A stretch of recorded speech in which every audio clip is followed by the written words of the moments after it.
Well, events in the United States have overshadowed proceedings here in Brussels and dominated the headlines.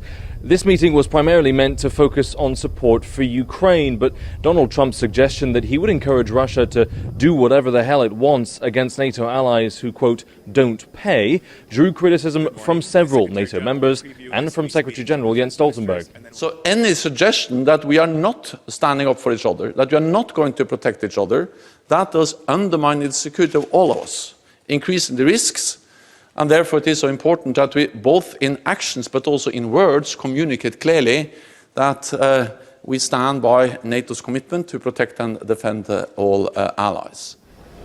Stoltenberg also clarified that despite Mr. Trump's claim that many NATO allies weren't reaching the alliance target of spending 2% of GDP on defence, a majority actually were going to hit that target this year, and that Canada and Europe combined had increased their defence spending by 11% in 2023.